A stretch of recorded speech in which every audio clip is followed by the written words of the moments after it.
آپ کے خیمے کی ہم جو ہے حفاظت کریں گے۔ سارے لوگ سو گئے، دونوں صحابی آپس میں باتیں کرنے لگے۔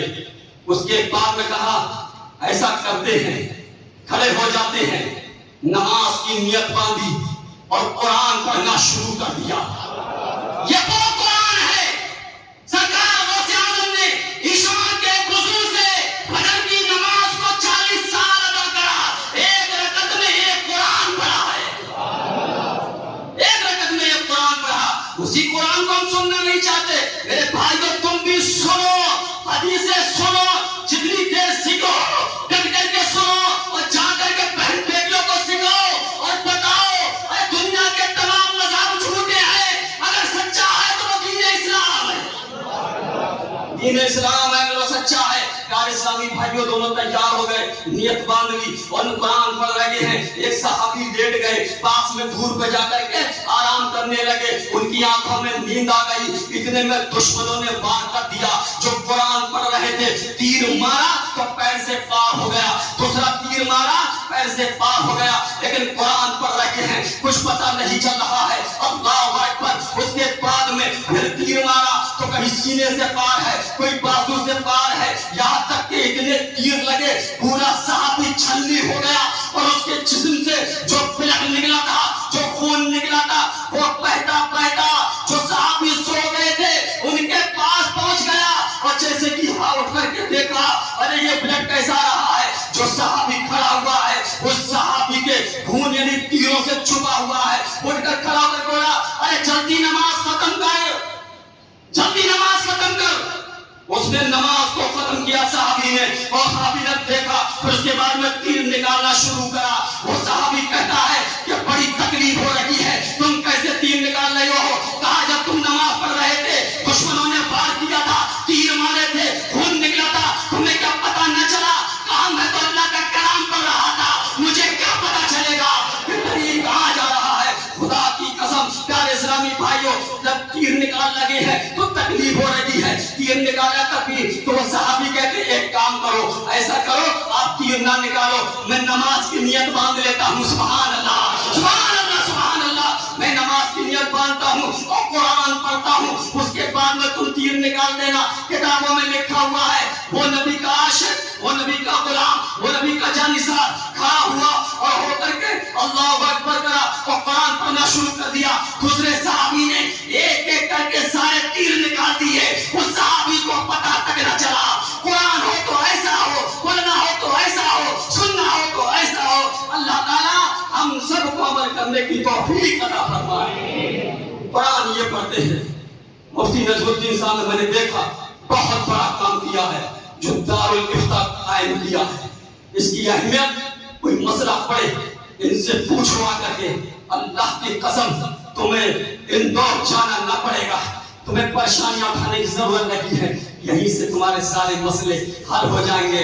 اللہ میری جو میں نے بولا ہے اس میں کوئی خامی کوئی غلطی ہو گئی ہو معاف فرمائے۔ آج میری قسمت میں یہ شب قدر تھی ورنہ میں جا رہا تھا، کیونکہ آپ کو معلوم ہے میں صرف اپنے مدرسے کا چندہ کرنے آیا تھا، آپ کی محبت نے یہ کھڑا کر دیا۔ مولا ہمارا بیٹھنا اٹھنا تراویح پڑھنا روزے رکھنا سب اپنی بارگاہ میں قبول فرمائے۔ جس نے بھی جو خرچ کیا ہے اس عرصے کے اندر دنیا میں جہاں جہاں، اللہ تعالیٰ ان کے اس عطیے کو صدقوں کو قبول فرمائے۔ وآخر دعوانا ان الحمدللہ رب العالمین۔ سب سے مصافحہ کر کے جائیے گا، ایک دوسرے سے غلطی کی معافی تلافی کر کے جائیے گا۔ السلام علیکم ورحمۃ اللہ۔